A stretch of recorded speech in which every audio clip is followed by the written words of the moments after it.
अस्सलाम वालेकुम। आज से हम एंड्रॉयड एप्लीकेशन के अंदर फॉर्मली एप्लीकेशंस को डेवलप करना सीखेंगे। ये आपके सामने एंड्रॉयड स्टूडियो का इंटरफेस ओपन है।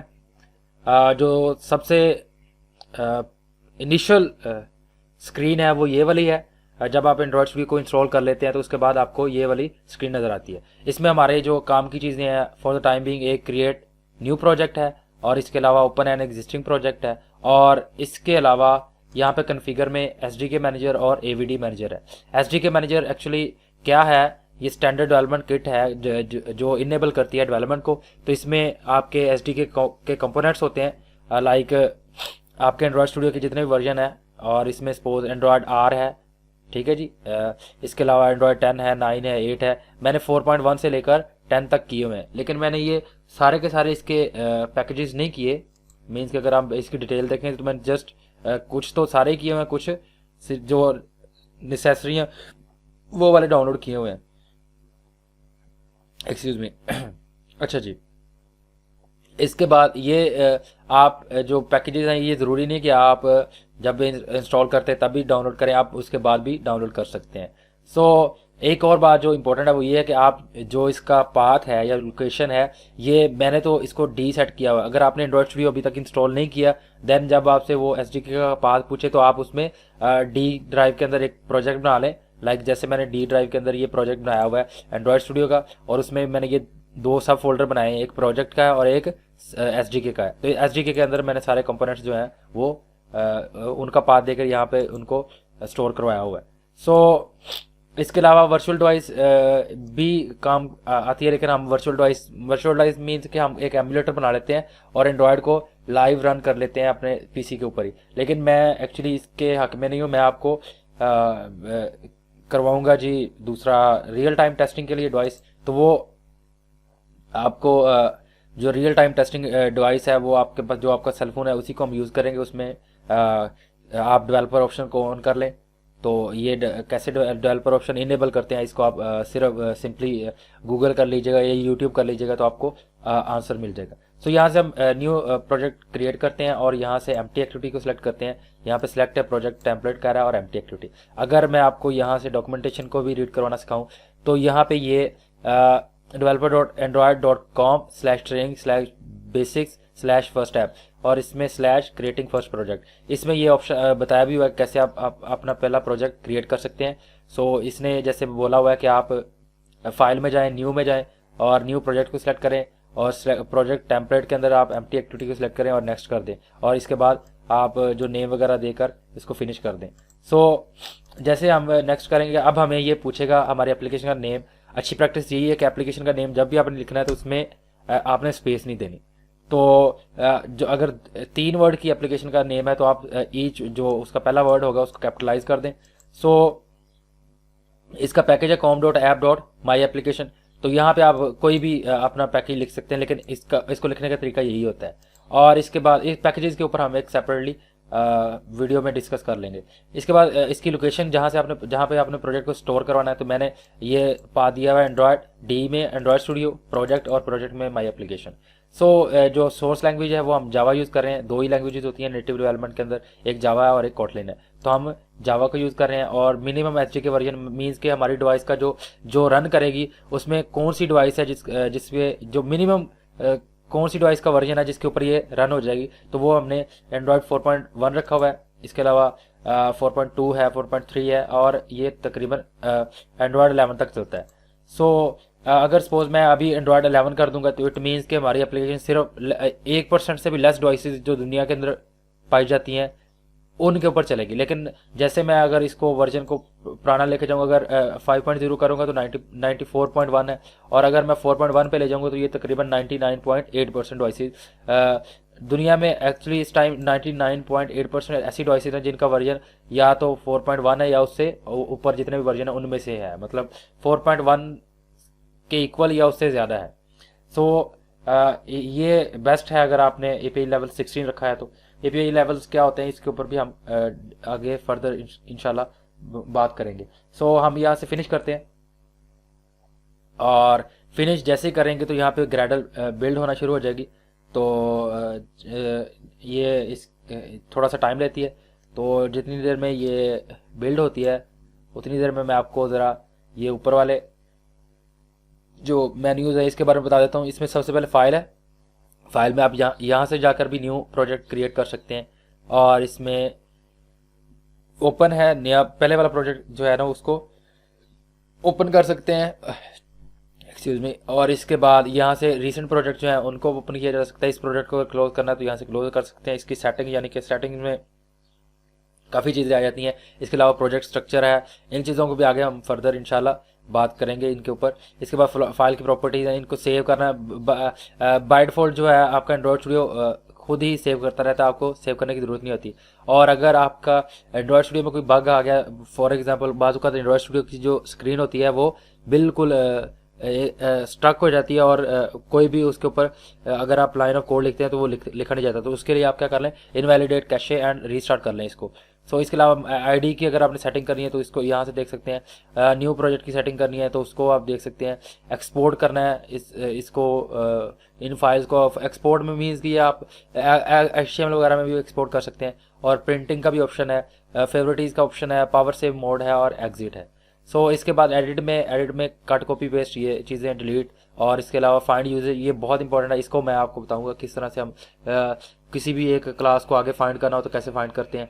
इसके बाद सिलेक्ट ऑल का ऑप्शन है, एक्सटेंड सिलेक्शन है, श्रिंक सिलेक्शन है और इस तरह की चीज़ें ये आगे इंशाल्लाह हम आहिस्ता आहिस्ता देखेंगे। व्यू के अंदर इसकी अपीयरेंस है, आप इसको किस तरह से सेट कर सकते हैं। मतलब अगर कोई चीज़ गुम हो जाती है तो आप यहाँ से वापस ला सकते हैं।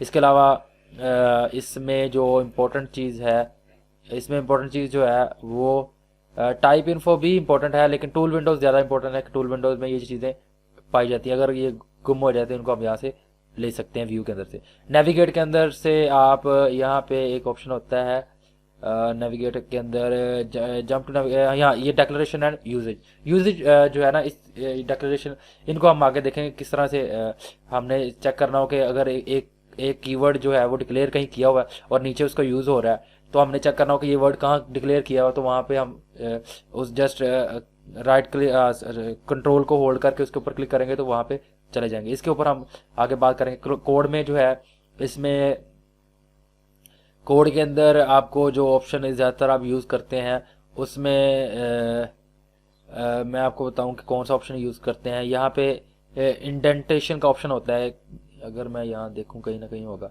ऑटो इंडेंट लाइंस, ये वाला ऑप्शन इसमें यूज़ करते हैं ज़्यादा। एनालाइज में बहुत ज़्यादा चीज़ें हैं, इसमें आपकी जो ऐप की करेक्टनेस है या जिसे हम सॉफ्टवेयर क्वालिटी एश्योरेंस कहते हैं उसमें ये इंस्पेक्ट कोड बहुत काम देता है, तो ये ज़्यादा यूज़ करते हैं। बाकी चीज़ें यूज़ इतनी नहीं होती, लेकिन जैसे अगर यूज़ होंगी तो हम देख लेंगे। इसके बाद रीफैक्टर में मतलब तो रहता है अगर आपने चेंज करना है कोई चीज़ को। रीफैक्टर अगर आपने क्लास का नेम चेंज करना है तो या उसको रीनेम करना है तो उसके लिए आप सिंपली इधर से भी रीनेम कर सकते हैं। बहरहाल मैं उसके ऊपर बाद में आता हूँ। अभी बिल्ड के अंदर आपने अगर आपका प्रोजेक्ट जो आपने बिल्ड किया है उसमें कोई इशू आ रहा है तो आप यहाँ से क्लीन प्रोजेक्ट करें और दोबारा रीबिल्ड कर दें, ठीक है जी। इसमें एक ऑप्शन होता है जनरेट एपीके, किधर चला गया जनरेट, ये साइन नहीं दूसरे वाला एपीके, हाँ जी ये बिल्ड एपीके। अगर आपके पास एंड्रॉयड डिवाइस आपकी कनेक्ट नहीं यहाँ पे हो रही तो आप क्या कर लें, इसका एपीके बना लें और उसको कॉपी करके अपने डिवाइस में रखें और वहाँ से उसको इंस्टॉल कर लें। तो ये एपीके के लिए होता है। जनरेट साइंड एपीके ये होता है जब आपने प्ले स्टोर पे एप्लीकेशन को डिप्लॉय करना होता है तो फिर हम उसका साइंड एपीके बनाते हैं। सो इनके ऊपर बात करेंगे। रन की जो शॉर्ट सी कमांड है वो Shift+F10। बहरहाल इधर प्ले का बटन होता है उससे भी हम रन कर सकते हैं। इसके बाद हमारा अगला काम है जी, इसमें देखें अगर आप यहाँ से देखें टूल्स के अंदर आपको ज़्यादातर फायरबेस के ऊपर जो है इसके ऊपर काफ़ी तरह हम वर्क करते हैं। SDK मैनेजर यहाँ से भी हम फाइंड आउट कर सकते हैं। और टूल के अंदर एक और चीज़ भी थी यहाँ पे जो यूज़ होती है, लेआउट इंस्पेक्टर इतना यूज़ नहीं होता है। AVD को भी यहाँ से आप यूज़ कर सकते हैं। बहरहाल ये जो ड्राइवेबल XHDPI इसके ऊपर भी हम बात करेंगे बाद में। अब VCS में वर्जन कंट्रोलिंग होती है, इसमें आप जस्ट गिटहब वगैरह पे आपने अगर प्रोजेक्ट को भेजना हो तो यहाँ पे अगर आप देखें import into version control GitHub पे शेयर प्रोजेक्ट ऑन गिटहब, तो इस तरह गिटहब वगैरह पे भेज सकते हैं, गूगल क्लाउड पे भेज सकते हैं, इस तरह की चीज़ें यहाँ से होती है। इसके बाद विंडोज़ में जो होता है आप ये चीज़ों को देख सकते हैं कि active window hide, active tool bar या इस तरह की चीज़ें, उनके शॉर्ट कमांड लिखे हैं। हेल्प में हमेशा सिर्फ हम एक ही चीज़ चेक करते हैं, वो चेक फॉर अपडेट्स। तो ये है आपका जो टॉप नेविगेशन बार, और यहाँ पे आपके एप्लीकेशन का नेम लिखा हुआ है, और एप्लीकेशन नेम के बाद जो एक्टिविटी ओपन है उसका नेम लिखा हुआ है, और एंड्रॉयड स्टूडियो लिखा हुआ है। आगे मिनिमाइज, मैक्सिमाइज और क्लोज का बटन है। अब अगर हम नीचे बात करें तो यहाँ पे ये आपका एप्लीकेशन का सोर्स दिया हुआ है कि आपकी एप्लीकेशन ऐप है, आगे उसका सोर्स है, सोर्स में मेन है, मेन में जावा है। तो इस तरह ये चीज़ें जो है ना एप्लीकेशन में जो आपका कोड है वो अरेंज है। अगर मैं इसको क्लोज करूँगा तो ये देखें उधर से पाथ भी चेंज हो रहा है। सो ये है हमारा जो टॉप से टॉप के बिल्कुल नीचे लगा हुआ है ये मेन्यू, जिसमें एड्रेस है आपकी एप्लीकेशन का, और इसमें ये यहाँ से आपने एप्लीकेशन को रन करना हो तो अभी मेरा ये एक एमुलेटर रन हो रहा है, इस वजह से वो ऑप्शन दे रहा है। और इसके अलावा ये डीबग का ऑप्शन है, इससे आपको डीबग करेंगे हम बाद में, उसके ऊपर मैं बात करूँगा। और इसके अलावा यहाँ पे भी एसडीके मैनेजर वगैरह होता है। ये प्रोजेक्ट स्ट्रक्चर है, यहाँ पे ये आपका ये ग्रेडल की फाइल के साथ सिंकिंग के लिए होता है, ये भी ज़रूरी होता है जब हम फायरबेस वगैरह को कनेक्ट करते हैं। इसके अलावा एवीडी मैनेजर यहाँ पे भी मिल जाएगा और एसडीके मैनेजर यहाँ पे भी मिल जाएगा। अब हम बात कर लेते हैं ये जो लेफ्ट साइड पे प्रोजेक्ट डायरेक्टरी है इसके ऊपर, इसमें यहाँ पे अगर आप क्लिक करेंगे तो ये प्रोजेक्ट ओपन हो जाएगा। तो प्रोजेक्ट में सबसे पहले ये दो फोल्डर हैं। इसमें प्रोजेक्ट में अगर आप देखें तो प्रोजेक्ट भी आप ओपन कर सकते हैं, पैकेजेस, और अगर आप इसको इन टर्म्स ऑफ प्रोजेक्ट देखेंगे तो ये देखें वो आपका ऐप मेन सोर्स, ऐप में जाके सोर्स और इस तरह की चीज़ें मेन, ये इस तरह से चीज़ें आ जाएंगी। लेकिन हम इसको एंड्रॉयड व्यू में रखेंगे ताकि जो चीज़ें वेल ऑर्गेनाइज्ड रहें। तो इसमें दो ही ऑप्शन है, एक ग्रेडल का है, ग्रेडल के स्क्रिप्ट्स हैं, और दूसरा ऑप्शन है आपका ऐप का। सो ऐप के अंदर 3 फर्दर फोल्डर हैं, एक में मैनिफेस्ट होता है और दूसरे में मैनिफेस्ट की डिटेल है, दूसरे में जावा का कोड है और तीसरे में रिसोर्सेज यानी कि एक्सएमएल का कोड वगैरह है। सो हम फर्दर इसको और एक्सपैंड करते हैं ताकि मैं आपको बता दूँ मैनिफेस्ट के अंदर एक्चुअली क्या होता है। मैनिफेस्ट के अंदर आप अगर देखें तो यहाँ पे अगर मैंने कोई एप्लीकेशन जो है सपोज ये लोकेशन गेट कर रही है तो मैं यहाँ पे यूजेज परमिशन लिखूँगा, और यहाँ पे मैं लिख देता हूँ लोकेशन, कोर्स लोकेशन होती है और एक फाइन लोकेशन होती है। सो लोकेशन मैं लिखता हूँ तो यहाँ पे मुझे ये ऑप्शन आ गया, एक्सेस किधर चला गया, एक्सेस फाइन लोकेशन भी आ गया और एक्सेस कोर्स लोकेशन भी आ गया। तो ये लोकेशन को अगर मैंने गेट करना हो तो मुझे यह परमिशन में डिफाइन करना पड़ेगा। परमिशन मीन्स कि जब आपकी एप्लीकेशन जो है ना उसका रूट फोल्डर ये है, मतलब कि इसी से सारी चीज़ें कंट्रोल हो रही हैं। फॉर एग्जाम्पल यहाँ पे ये जो एक इंटेंट फिल्टर का कोड लिखा हुआ है यहाँ से लेकर यहाँ तक, इसका मतलब ये है कि जब आपकी एक्टिविटी रन होगी तो ये वाला जो है ना, ये वाली जो क्लास है मेन एक्टिविटी वाली जो ये एक्टिविटी है, जब आपकी एप्लीकेशन रन होगी तो मेन एक्टिविटी जो है सबसे पहले कॉल होगी। अगर आप यहाँ पे 10-12 एक्टिविटीज़ और बना लें तो ये कोड कट करके किसी और में रख दें तो वो वाली ओपन हो जाएगी। इसके अलावा इसमें अलाउ बैकअप ट्रू, ये भी एक टैग है एक्सएमएल का। इसके अलावा इसका आइकन कहाँ पड़ा हुआ है एप्लीकेशन का, वो आईसी लॉन्चर में पड़ा हुआ है, मिप मैप के फोल्डर में। तो रिसोर्सेज में जाते हैं, मैं आपको मिप मैप का फोल्डर दिखा देता हूँ। ये मिप मैप का फोल्डर है और इसमें आईसी लॉन्चर है, इसमें ये आपके आइकन वगैरह पड़े हुए हैं। इसके अलावा लेबल जो है इसका एप्लीकेशन का नेम जो है वो स्ट्रिंग में पड़ा होता है, तो एप्लीकेशन का नेम अगर यहाँ पे स्ट्रिंग में, ये एप्लीकेशन का नेम है, यहाँ पे आप एप्लीकेशन का नेम टेस्टिंग ऐप भी टेस्टिंग ऐप रख देंगे तो ये जब आप एप्लीकेशन को रन करेंगे तो ये टेस्टिंग ऐप आपकी डिवाइस के ऊपर शो कर देगा। तो मतलब इसका लेबल आप यहाँ से सेट कर सकते हैं। यहाँ पे एक्चुअली उसने बात बताया कि यहाँ पे ये चीज़ें डिटेल हो, राउंड आइकन का भी उसने बता दिया है। इसके अलावा इसका जो एप्लीकेशन का स्टाइल है वो थीम जो है वो भी बता दिया कि स्टाइल के फोल्डर में पड़ा हुआ है। तो अगर आप थीम में जाके चेक करेंगे, अच्छा जी, अब एक्चुअली ना इन्होंने एंड्रॉयड स्टूडियो जो नया अपडेट किया है उसमें वो स्टाइल्स को निकाल के अब ये थीम डाल दिया, लेकिन यहाँ पे अभी भी स्टिल वो स्टाइल ही बोल रहे हैं। तो अगर मैं इसको ओपन करूँ तो मैं आपको दिखा देता हूँ। तो ये देखें एप्लीकेशन और मेन और रिसोर्स और थीम्स डॉट एक्सएमएल, थीम्स के अंदर ये चीज़ें जो है उसने रखी हुई हैं और इसमें ये स्टाइल का टैग लगाया हुआ है। पहले ये होता था ये स्टाइल बाहर होता था। बहरहाल कोई बात नहीं, आगे ये चीज़ मैंने बता दी आपको। और इसके बाद ये जो आपके मैनिफेस्टो इसको क्लोज कर देते हैं। इसमें अगर हम ऊपर बात कर लें तो एक्सएमएल का वर्जन 1.0 है, इनकोडिंग UTF-8 है। UTF-8 ऐसे ही जैसे आस्की में होता था कि 65 के इक्वल जो ए होता था, लेकिन UTF-8 जो है ना ये उस आस्की का ये सबसे बड़ा इशू था। उसमें ABC भी आ सकती है, स्पेशल करैक्टर भी आ सकते हैं, नंबर वगैरह भी आ सकते हैं। लेकिन अगर मैं कहूँ कि उसमें जैपनीज़ ऐड कर दो या उर्दू ऐड कर दो तो वो ऐड नहीं हो सकती। तो उसके लिए जो एक नई स्कीम है उसे यूनिवर्सल बोलते हैं। ये यूनिवर्सल जो ये UTF-8 है, इसमें आप जो कोई भी लैंग्वेज, दुनिया की कोई भी लैंग्वेज उसका वर्ड लिखेंगे, इसको उसके कॉरस्पॉन्डिंग ये करेक्टर असाइन कर देगा। इस वजह से UTF यूज़ करते हैं। तो यहाँ पे मैनिफेस्ट की उसने मैनिफेस्ट के अंदर एक टैग डिफाइन किया हुआ है XML-NS। तो इसके ऊपर आगे हम फर्दर बात करेंगे। यहाँ पे पैकेज का नाम भी बताया हुआ है और यहाँ पे हम परमिशन ये मैंने अभी लिखी है। अगर आप शिफ्ट डेल करेंगे तो ये लाइन डिलीट हो जाएगी। बस कहीं भी आप कर्सर रखें और शिफ्ट डेल कर दें। अगर सपोज इस लाइन को कॉपी करना है तो इस लाइन के ऊपर कर्सर रख के Ctrl+C करके और Ctrl+V कर दें तो ये नीचे लाइन पेस्ट हो जाएगी। लेकिन अभी ये दो लाइनें दो सेम टैग यूज़ नहीं कर सकते, इस वजह से एरर आ गया। सो ये है मैनिफेस्ट। अब क्विकली मैं आपको थोड़ा सा जावा का बता देता हूँ। जावा में ये जो दो पैकेजेस हैं इनकी कोई ज़रूरत नहीं है। वैसे ये एंड्रॉयड टेस्टिंग के लिए होते हैं, इनको आप डिलीट भी कर सकते हैं। लेकिन अगर रैम भी तो कोई इशू नहीं। हमारा कंसर्न पहले वाले फोल्डर से है। इसमें ये जो पैकेज का नेम है और इसमें ये एक जावा की क्लास है जिसका नाम मेन एक्टिविटी है और इसमें ऐप कॉम्पैक्ट एक्टिविटी जो है ये उसको एक्सटेंड कर रही है। तो आगे इनहेरिटेंस वगैरह के ऊपर हम बात करेंगे फर्दर। और इसमें अगर आप देखें तो यहाँ पे ना एक सेट कंटेंट व्यू लगा हुआ है और इसमें R.layout रिसोर्स के अंदर लेआउट का फोल्डर है। हाँ जी, ये रिसोर्स का फोल्डर है। इसके अंदर एक लेआउट का फोल्डर है, उसमें activity_main के नाम से एक फाइल पड़ी हुई है। ये देखें activity_main, इसके साथ इसको कनेक्ट किया। अगर हमने इसको डायरेक्ट ओपन करना हो तो कंट्रोल को प्रेस करके रखें और इस पर क्लिक कर दें तो ये यहाँ पे आपको हेलो वर्ल्ड वाली एप्लीकेशन जो है ना वो शो कर देगा। ये हेलो वर्ल्ड लिखा हुआ है और ये एप्लीकेशन है। अगर आप इसको स्प्लिट कर दें तो यहाँ पे कोड आ गया और यहाँ पे इसका डिज़ाइन आ गया। अच्छा चलें, इसके ऊपर हम बाद में आते हैं। ज़रा मैं आपको थोड़ा सा ओवरव्यू दे दूं कि ये आपको समझ आ गई कि जावा के अंदर बैकएंड का कोड होता है। यहाँ पे आप वो इफ एल्स जो भी आपने वेरिएबल्स वगैरह डिफाइन करने हैं वो सारी चीज़ें आ जाएंगी। अगर हम पैकेज की बात कर लें तो पैकेज जो होता है इसकी सिंपल सी डेफिनेशन, ये पैकेज है, इसकी सिंपल सी डेफिनेशन है collection of related classes and interfaces. इसमें इस पैकेज के रिलेटेड जितनी भी क्लासेज आ जाएंगी। अब मैं एक और पैकेज आपको क्रिएट करके दिखाता हूँ। न्यू में जाएं और यहाँ से ये पैकेज ले लें। अब इस पैकेज का नेम रख दें com.application.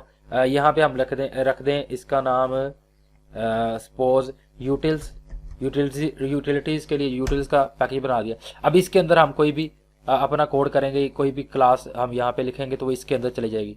तो अगर सपोज मैं यहाँ पे एक टेस्टिंग क्लास बना देता हूँ। क्लास का नेम जब भी आपने रखना है एक बात याद रखिएगा, अगर दो वर्ड्स हैं तो आपने पहला वाला कीवर्ड और दूसरे वाला जो वर्ड का पहला लफ्ज़ है उसको कैपिटल करना है। दूसरी बात ये कि इसमें स्पेस नहीं आनी चाहिए। तीसरी बात ये कि इसके शुरू में नंबर वगैरह या स्पेशल कैरेक्टर नहीं आना चाहिए। यहाँ पे इसकी टाइप है या इसकी काइंड है, इसमें क्लास हम रखेंगे, इसमें इंटरफेस भी हो सकता है, इनम भी हो सकता है, एनोटेशन भी। हम सिर्फ क्लास रखेंगे। तो यहाँ पे अब क्लास आ गई। अब ये देखें इसका पैकेज क्या बन गया, com.application.utils यानी कि ये पूरा पैकेज है, इसके अंदर ये क्लास पड़ी हुई है। सो इस तरह से हम पैकेजेस बनाते हैं और पैकेजेस को आगे हम क्यों बनाते हैं इस आगे देखेंगे, मैं आपको बताऊंगा कि क्यों बनाते हैं। तो इसके अलावा ये भी ये जो पैकेज है ये जो क्लास है ये अभी इस पैकेज के अंदर पड़ी हुई है। ठीक है जी। तो इसके बाद हमारा अगला काम आता है रिसोर्सेज का। रिसोर्सेज में सबसे पहले ड्रॉएबल है। ड्रॉएबल में आप कोई भी अगर आपने कोई पिक्चर वगैरह यहाँ स्टोर करवानी है, यहाँ पिक्चर रख दें, उसको आप डिज़ाइन में अगर आपने लगाना है तो यहाँ पे आप उसको सेव करवाएं और उधर उसमें लगा लें। इसके अलावा इसमें कस्टम डिज़ाइन वगैरह कोई बनाना हो तो वो भी हम ड्रॉएबल में रखते हैं और उसका पास से उसको एक्सेस कर लेते हैं। और अगर हम लेआउट की बात करें तो यहाँ पे ये मेन एक्टिविटी लेआउट आ जाता है। इसमें इसको जस्ट मुझे ओपन कर लेने दें। इसमें यहाँ पे मैंने स्प्लिट किया हुआ, आप जस्ट कोड वाला भी देख सकते हैं और स्प्लिट भी कर सकते हैं। और सिंपल डिज़ाइन में अगर आप देखें तो ये पैलेट आपको शो हो रहा है। इसमें से अब अगर आपने कोई भी चीज़ लगानी है तो अब यहाँ से सिंपली टेक्स्ट में जाके अगर सपोज मैंने ये टेक्स्ट व्यू लगाना है जिसे हम लेबल कहते हैं तो मैं सिंपली ड्रैग एंड ड्रॉप करूँगा तो ये यहाँ पे जो है वो आ जाएगा। तो इसके आगे आप लिंकेज वगैरह भी बना सकते हैं क्योंकि ये कंस्ट्रेंट लेआउट है। लेआउट्स के ऊपर भी हम आगे इंशाल्लाह बात करेंगे। तो इस तरह से ये कनेक्ट कर सकते हैं आप इसको। सपोज इसके साथ आपने कनेक्ट करना है तो ये कनेक्ट हो गया। तो ये है आपने अगर डिज़ाइन इस तरह बनाना है। अगर मैं इसको डायल करता हूँ तो ये इसके ये सारे डिलीट हो जाएंगे जो भी लिंकेज है। तो ये है आपका, अगर आपने ड्रैग एंड ड्रॉप से करना है तो ड्रैग एंड ड्रॉप से भी वेल एंड गुड है, आप इजीली सारा कुछ कर सकते हैं। लेकिन हम इस कोर्स में ड्रैग एंड ड्रॉप की बजाय प्रेफरेंस देंगे कि हम डिज़ाइन भी अपने कोड से करें। या जैसे ये कोड लिखा हुआ है ऐसे हम कोड लिखेंगे तो खुद ब खुद डिज़ाइन होता जाएगा। तो आपको थोड़ी सी पैलेट की मैं और एक्सप्लेनेशन प्रोवाइड कर देता हूँ। इसमें अगर आप बटन्स के ऊपर क्लिक करेंगे तो ये बटन्स वगैरह हैं, इस तरह विजेट्स हैं, लेआउट्स हैं, ये इस तरह के लेआउट्स होते हैं एंड्रॉयड के अंदर। तो लेआउट्स के ऊपर भी हम आगे बात करेंगे। और इसके अलावा मैप वगैरह लगा सकते हैं, इसके अलावा आप कैलेंडर वगैरह लगा सकते हैं, इस तरह की चीज़ें हम लगा सकते हैं। लेकिन हम इन चीज़ों को प्रोग्रामिंग की मदद से यानी कि एक्सएमएल के अंदर हम खुद लिखेंगे तो वो खुद ही एक्सेस हो जाएंगे। अब हम स्प्लिट में आते हैं। यहाँ पे अगर आप देखें ये तो इसका डिज़ाइन है, और अगर आप इसका ब्लूप्रिंट देखना चाहते हैं तो ये देखें इसके ऊपर ये एक सिंपल सा टेक्स्ट व्यू लगा हुआ है। अगर आप दोनों चीज़ों को देखना चाहते हैं तो डिज़ाइन प्लस इस पर कर दें तो इस तरह ये दोनों चीज़ें शो हो जाएंगी। और अगर आपने सिंपली ऐसे रखना है तो इस तरह रख लें। इसके अलावा यहाँ पे ये स्क्रीन दिखा रहा है कि कौन सी स्क्रीन पे आप ये 5.0 पे रन कर रहे हैं। अगर मैं इसको टैबलेट पे दिखाना चाहूँ तो आपको ये देखें ये टैबलेट की स्क्रीन शो कर देगा, इस तरह का टैबलेट है। इसको आप रोटेट भी कर सकते हैं, यहाँ पे ये रोटेट का ऑप्शन है, ये देखें यहाँ पे आप लैंडस्केप कर लें तो इसके अलावा पोर्ट्रेट में दोबारा ले जाएं, लैंडस्केप में या पोर्ट्रेट में दोनों में आप इसका व्यू देख सकते हैं। इसके अलावा ये आगे बता रहा है कि जो ये एपी लेवल बता रहा है, इसको मैं बता दूंगा बाद में इंशाल्लाह। अभी हमारा जो मेजर कंसर्न था वो ये था कि हमने ये देखना था कि ये हेलो वर्ल्ड कहाँ पे लिखा हुआ है। तो ये देखें यहाँ पे ये हेलो वर्ल्ड लिखा हुआ है और ये यहाँ पे शो हो रहा है।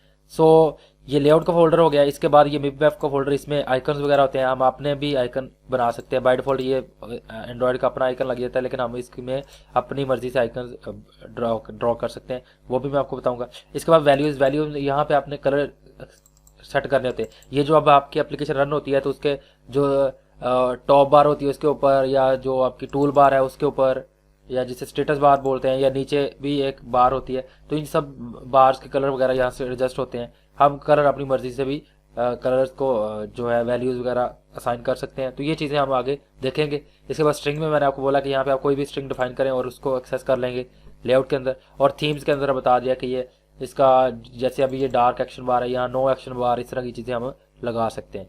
तो ये हो गया हमारा जो पहले वाला पोर्शन ऐप का। अब हम थोड़ा सा ग्रेडल को देख लेते हैं। ग्रेडल में एक्चुअली आपकी डिपेंडेंसी वगैरह जैसे वो हैश इंक्लूड आईओस्ट्रीम में लगाते थे, तो यहाँ पे आप ये देखें तो यहाँ पे ये डिपेंडेंसी वगैरह ऐड हो जाती है, like implementation Android x app compact ये वाली। अब यहाँ पे आप कोई भी एक्सटर्नल लाइब्रेरी को इंक्लूड कर सकते हैं, तो उस लाइब्रेरी को जब इंक्लूड करेंगे तो उसका जो भी उसके फीचर्स होंगे वो एक्सेसिबल हो जाएंगे आपके कोड के अंदर। इसके बाद यहाँ पे ये आपने देखना होता है। और इसके अलावा यहाँ पे आपने कुछ चीज़ें डिफाइन करनी होती हैं। बाद का कुछ लाइब्रेरीज मैवन वगैरह की सपोर्ट मांगती हैं, तो यहाँ पे आप फिर वो मैवन वगैरह डिफाइन कर देते हैं। तो ये दो जो फाइल्स हैं ये हमारे काम की होती हैं। इसके अलावा एक और फाइल जो हमारे काम की होती है वो होती है सेटिंग डॉट ग्रेडल। इसमें ये देखें यहाँ, और ये जो पैकेज ये जो लिखा हुआ ना माई एप्लीकेशन, अगर हमने यहाँ पे कुछ चेंज करना है ना, तो आप किसी भी तरीके, अगर आप इवन के एप्लीकेशन का नेम भी चेंज कर देंगे तो यहाँ पे एप्लीकेशन का जो फोल्डर है उसका नेम अगर चेंज कर देंगे तो यहाँ पे कोई चेंजेस नहीं आएंगी, बल्कि यहाँ पे माई एप्लीकेशन ही लिखा जाएगा। लेकिन जब आप इधर लिखेंगे टेस्टिंग ऐप, स्पेस नहीं देते, चले मैं आपको टेस्टिंग ऐप, और इसको सिंक कर लेंगे तो क्या होगा, ये यहाँ पे भी इसका इफेक्ट शो हो जाएगा और यहाँ पे टेस्टिंग ऐप लिखा जाएगा। ये देखें ये टेस्टिंग ऐप आ गया। सो ये है हमारा जो ग्रेडल वाला पार्ट। तो आई होप कि आपको ये सारी चीज़ें जो हैं वो अच्छे तरीके से समझ आ गई होंगी। अभी जस्ट मैंने गो थ्रू किया इन सब में से, मतलब ज़्यादा इन डेप्थ आपको चीज़ें जो है वो समझाई नहीं है, बल्कि सिंपली चीज़ों को एब्स्ट्रैक्ट लेवल पे चीज़ों की अंडरस्टैंडिंग प्रोवाइड किया है। तो जैसे जैसे हमारा ये कोर्स आगे चलेगा तो इंशाल्लाह इन डिटेल सारी चीज़ों को मैं एक्सप्लेन करता जाऊंगा। तो ये टू डू क्या होता है, टर्मिनल क्या होता है, बिल्ड क्या होता है, लोकैट क्या होता है, इन चीज़ों को भी हम देखेंगे। डेटाबेस इंस्पेक्टर है, इसके अलावा यहाँ से भी चीज़ें जो हैं उनको भी देखेंगे। ये फ्लटर वाली चीज़ें जो है आपके काम की नहीं है, क्योंकि आपका ये कोर्स जो है वो कोर कोर्स है, इसमें मतलब क्रॉस प्लेटफॉर्म वाला काम नहीं हो रहा। So that is the end of our this lecture. Thank you so much. अल्लाह हाफिज़।